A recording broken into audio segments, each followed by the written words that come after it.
Okay, welcome back. I hope you all had a great lunch, had time to network and see folks. We've got a few more panels this afternoon, so stay ready. We've got another break with some snacks coming. I'd like to introduce our next panel, The Evolution of Ransomware, which is sponsored by Illumio. Welcome to the stage. Because I'm happy. Clap along if you feel like a room without a roof. Because I'm happy. Clap along if you feel like happiness is the truth. Because I'm happy. Clap along if you know what happiness is to you. Because I'm happy. I'm here for the... Thank you for having us. Oh, too close, I guess. My name is Elias Melopoulos. I'm a system engineer with Illumio. And for the next 45 minutes, we'll cover the topic of ransomware.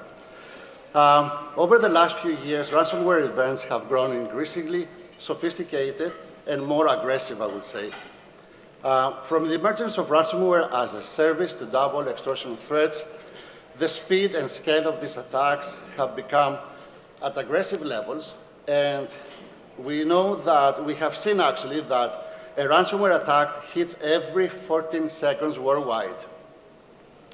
So this panel reviews this evolution and examines how organizations can stay protected with newer technologies. So with us, we have Sivan, we have Shuk and Mark. Please go ahead, a little bit about you, what you do, and let's start the panel conversation. Mark? Okay. I'm Mark Dillon. I'm the VP of IT at Waterloo Hydro, which is a power company based in the city of Waterloo in Ontario. And mainly my job is to literally keep the lights on and prevent them from being turned off by stuff like this. Excellent. I'm Sivanta Ila. I'm based in New York City. I am program director and professor of the cybersecurity program at YU. And I also just started my own company, Onyxia. It's a stealth mode startup. Basically, it's a product company. We're developing a management and strategy platform. Cybersecurity management and strategy platform. Okay. For now. Thank you. All right. Shuk? Shuruk Hijazi, based out of Toronto, and I'm a senior manager at Key Data. We're a IAM consulting company. Identity security is all we do and specialized in. And I manage implementation projects to implement software solutions that would protect clients from ransomware attacks and different breaches. Excellent, excellent. So we have some questions already. We're starting with phishing attacks, specifically via email, something very popular, very common, and remain one of the primary routes for ransomware attacks. What needs to change in credential management for organizations to better secure themselves? And I think, Shuk, that would be your field. What do you think? Yeah, credential management. It's a big topic. And to answer your question about what needs to change, I think the biggest myth is if I have enough tools plugged in and if I have enough security, I will be protected. However, the mentality has to shift from if I will get hacked to when I will get hacked. So I think the way we have to look at it is from what can we do after the attack? So from credentials management perspective, ensuring that our user accounts are not the same as our admin accounts. It's pretty simple. You'd think it's a kind of no-brainer, but you'd be surprised, and we often see a lot of clients where some users use their personal accounts that they do emails and personal stuff in. The same accounts would be used in admin, and that's a no-no because when you get attacked, you will actually get access to a lot more than that account should have if your personal and admin accounts are being used at the same time. The other thing to think about is incident response, right? When you want to get hacked, you want to have everything already planned in advance. And ransomware is slightly different than other breaches in the sense that you have to think about more than your marketing and your response to clients and your image. There's a legal component to it because once you are talking to hackers about sending them bitcoins, potentially, you want to have the financial team involved. You want to have your legal team involved about what to do, who to contact, and you have to also make sure that you know what to do in case there is a ransomware to be negotiated, someone with good negotiation skills, etc.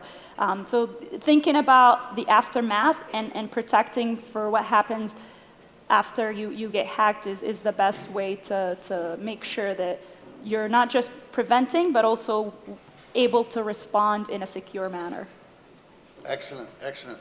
So changing the way of thinking, right? Exactly. You are going to be hacked no matter what. So what can you do when something that happens? Great.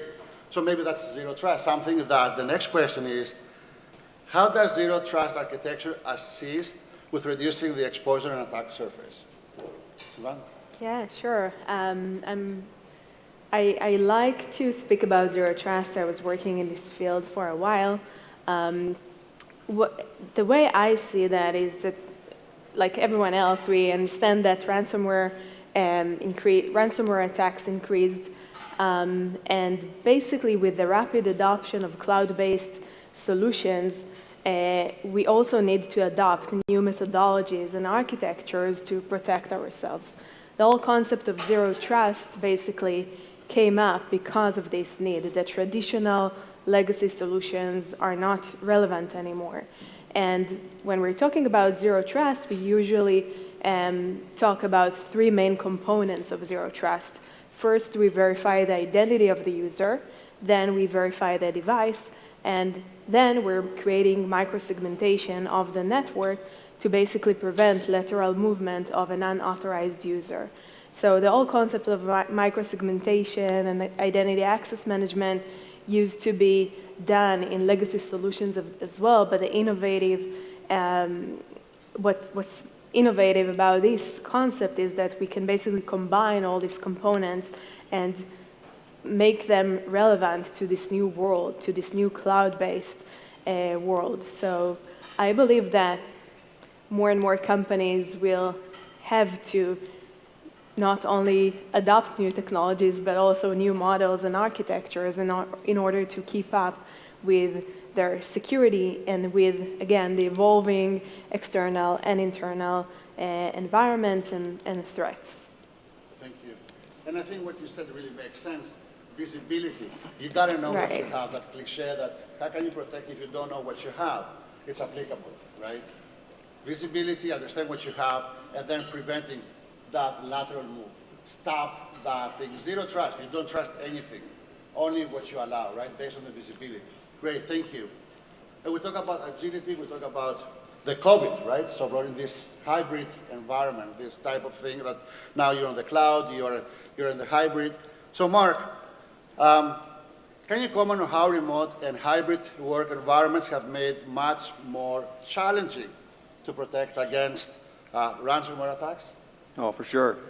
So the business I worked in, we all went to a building and we all worked in there. So the assumption was if someone's plugged into the network, they're probably supposed to be on it. And that completely changed when we got some restrictions that basically said, if you can work from home, then work from home. If someone had told me in December of 2019 that our entire call center was going to be working from their houses, I would have said, no, give me 2 more years. But we did it anyway. We did it in just a few months. And so that meant we rushed a bunch of implementations of things. We rushed cloud adoption in some cases. We rushed initial setups just to make it work, right? Because when the business can't operate at all, it tends to sacrifice security. At least it tells itself temporarily. And so to some of the things you've already talked about with credential management, it's the prove you are who you are, and then the compromise is, well, someone stole my credentials and they're faking to be me. And then also, even if that didn't happen, you still have the legitimate person either making a mistake or they are somehow being coerced or something is going on inside of their machine you gave them. And all that stuff is way harder to look at when you have to shift to doing it differently, to having people who knows where.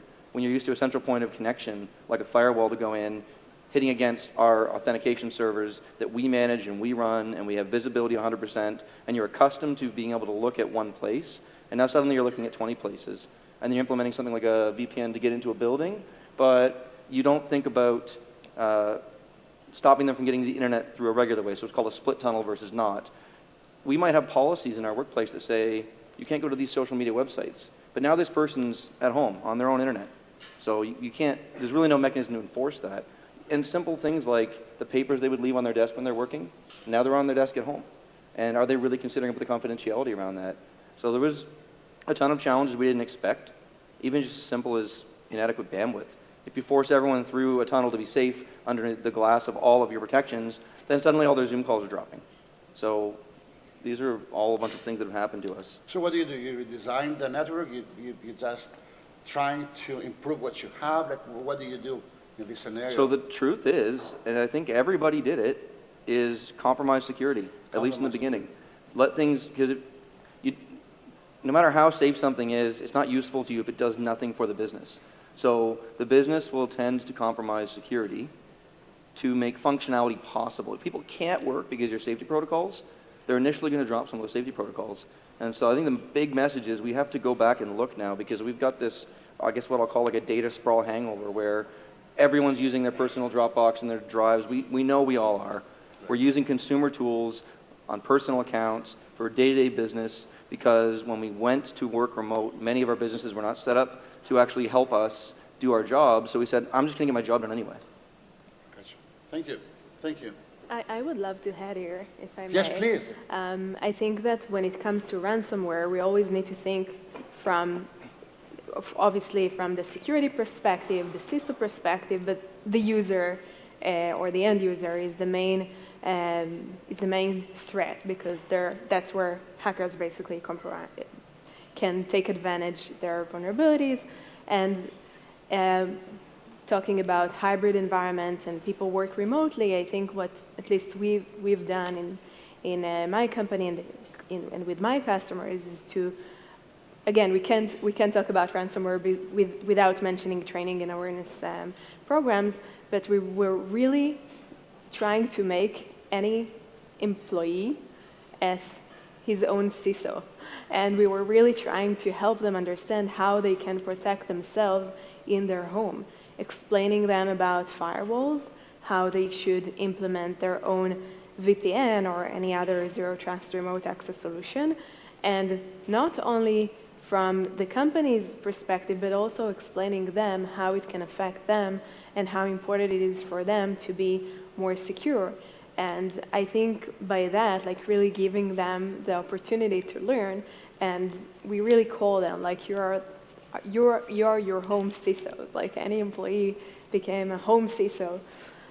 So I think that was very helpful. And from the CISO perspective, as we always mentioning visibility is super important, but as you mentioned, eventually at the end of the day, when people work remotely, we can talk about visibility, we can have all the tools, SIM solutions, MDX, MDR, all the new innovative tools, but at the end of the day, it's about training the employees and make sure that we provide them all the tools they need, but they need to also understand the importance and what they should do to utilize and maximize the security capabilities of the solutions and tools we offer them to use. Education, right? Right. Makes sense, yeah, valid point. So, zero trust, one of the pillars, identification, access management, right? Identify who you are, validate the credentials before do anything. So, Shirk, you think from your point of view, RBACs or role-based access controls, it is the next thing we should be looking at, and how we go about that?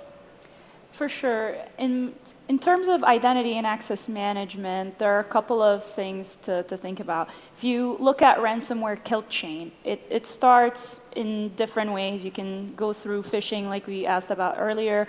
You can have an infected USB, whatever the case, your entry point can vary, but then your next step is usually consistent. If we look at hackers, their goal is to get privileged access or elevated access to increase the damage.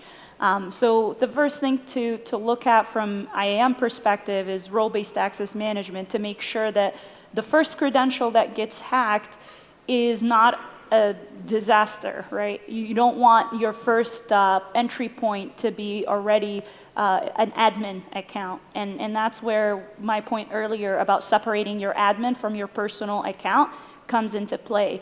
Once you look at that, you have to think about role-based access so that any account that gets compromised is only limited to a certain set of files, a certain set of access that will enable them to limit the breach, at least initially. So that's the first set of RBAC or IAM. The second is when you try to elevate, because a hacker is not going to settle for an account, a personal account that gets them access to a few SharePoint files or to a local, like a laptop. They can hack into a laptop, but how much is the damage really? It's not a true breach until you hack into a major database or hack into a central SharePoint site.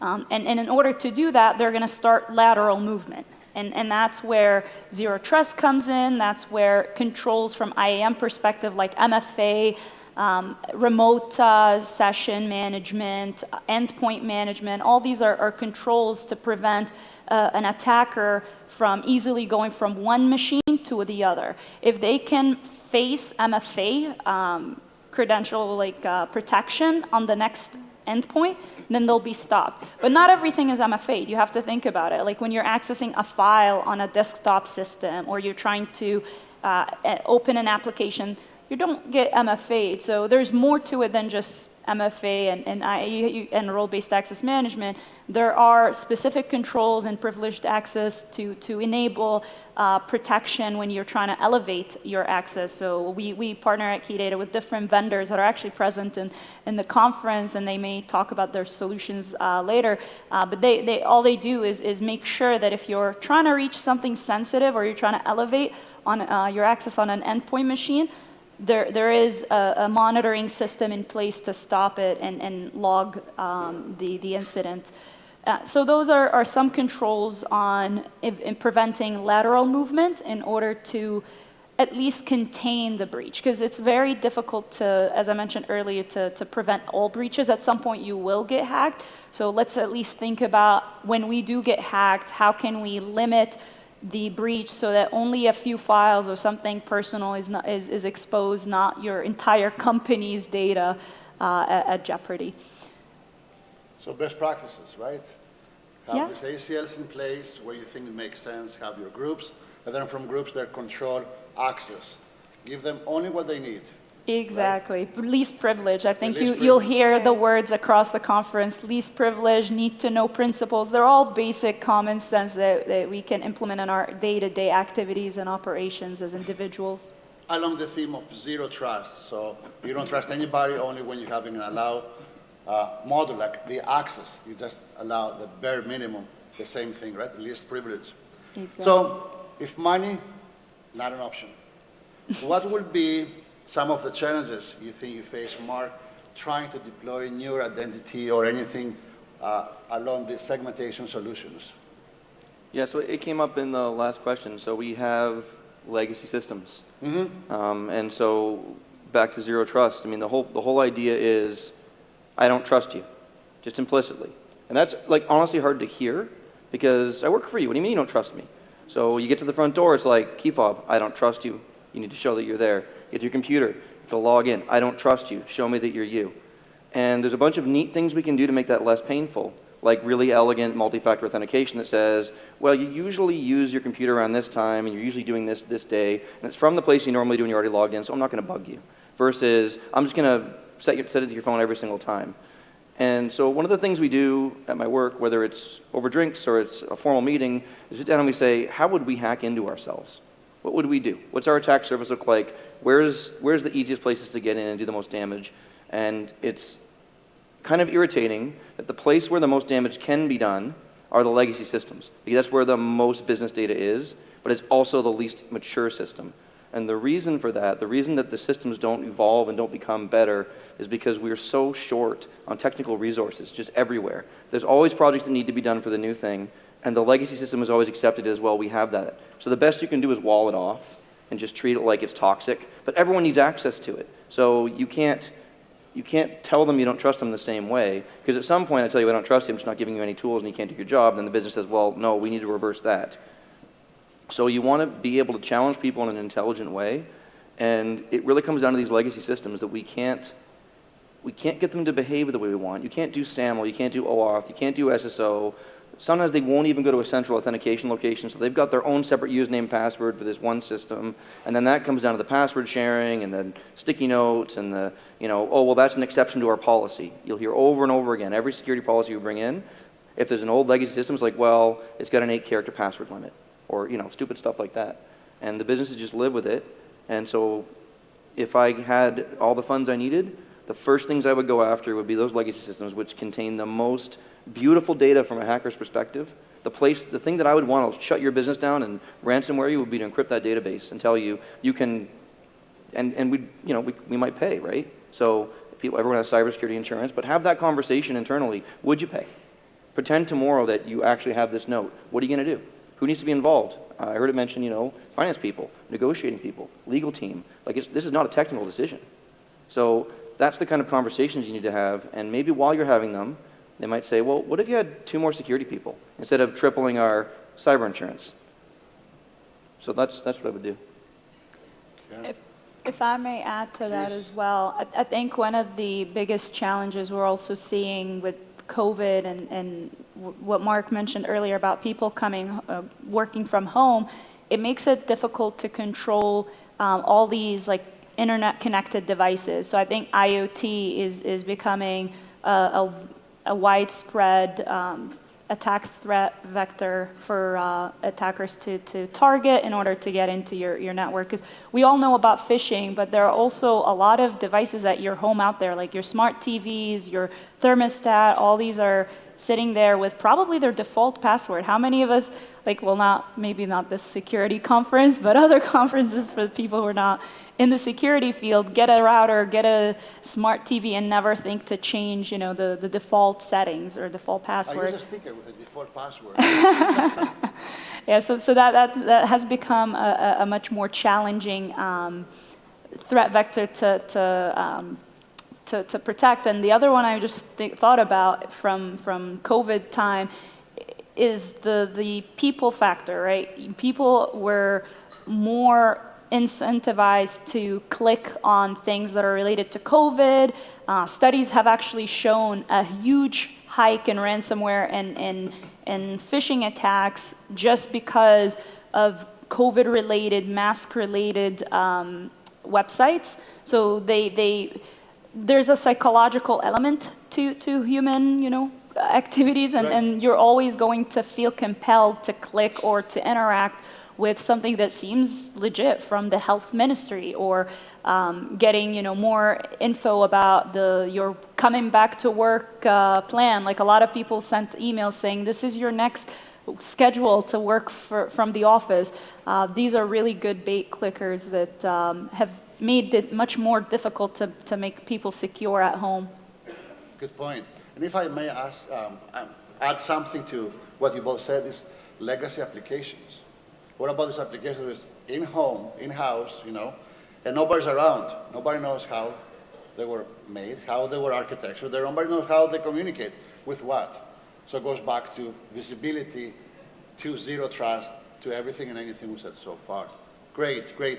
So in closing, is there anything you think we should be looking more in depth when it comes down to ransomware? We talk about zero trust, we talk about the authentication, identity, access management. We talk about the segmentation of the backend that's preventing this lateral move. Anything more? Anything you think we should be thinking of doing or addressing, something we didn't cover so far? Mark? Yeah, so I guess there's kind of just overall, ransomware is not really new. It's just it's decades old. But the issue is that what it used to do damage to, didn't shut down supply chains, didn't risk your life.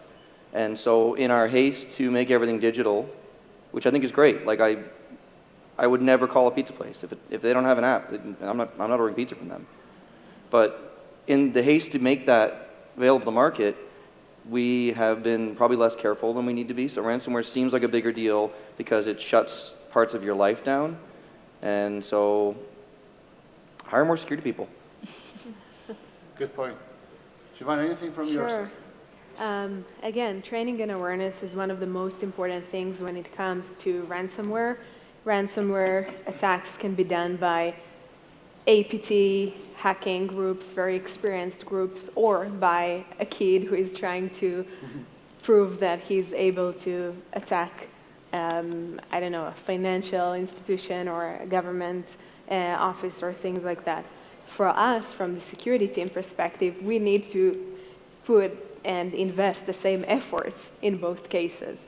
So the way I think is the best way to deal with that is to get back to the basics, like we were talking here, some basic principles, defense in depth, least privilege, how to really build a strategy, not only for the security teams and a security strategy that we're updating every year, but also a strategy on when it comes to implementing solutions. As Mark said, and I couldn't agree more, we have so many solutions out there today, so many innovative and amazing platforms we can use, but on the other end, we still have legacy solutions. And I remember myself many times as a CISO, when a vendor were coming with like a salesperson, I was like, I mean, I like salespeople, don't get me wrong, but I was always asking, can we skip to the fourth meeting so I can talk to your engineer just to make sure that we're on the same page? Because many times we were going through this whole sales process and eventually we couldn't implement this solution because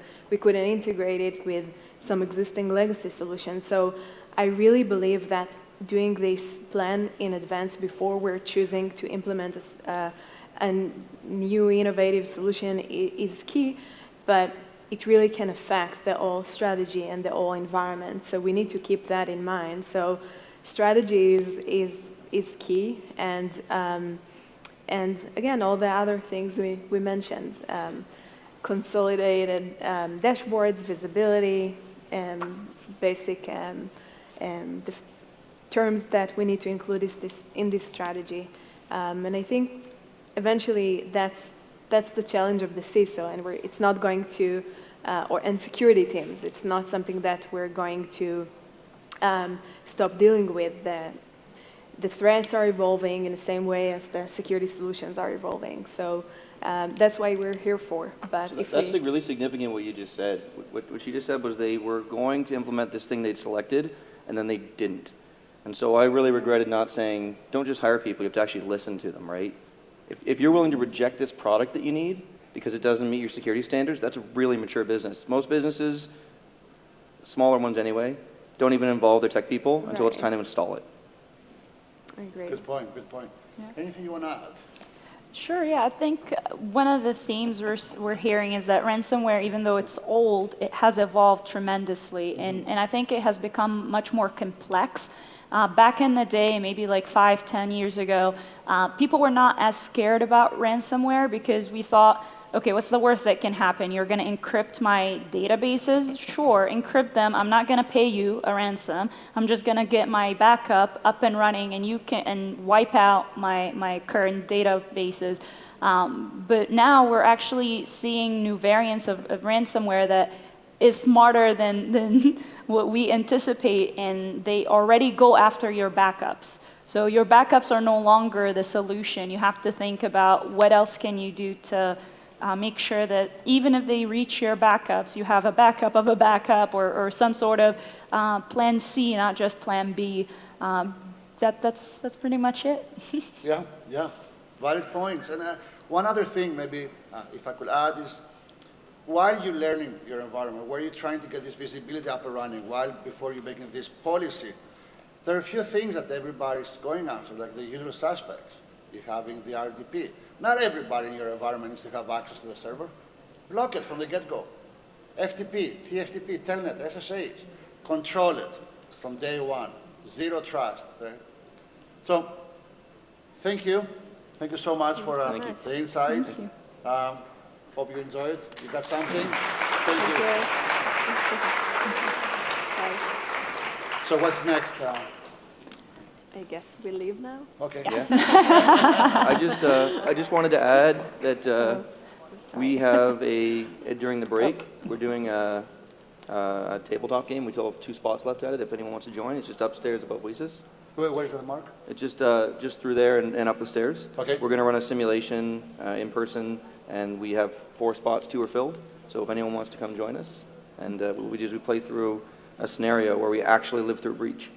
And we've They're got really spots more, fun. too. Yeah, I actually met Mark beforehand, like a year ago, on one of those tabletop exercises. So they're fun. If you've never done them, sign up. So is that an open invitation? Yeah. There you go. All right. Thank you, everybody. Thank you, everybody. Thank you.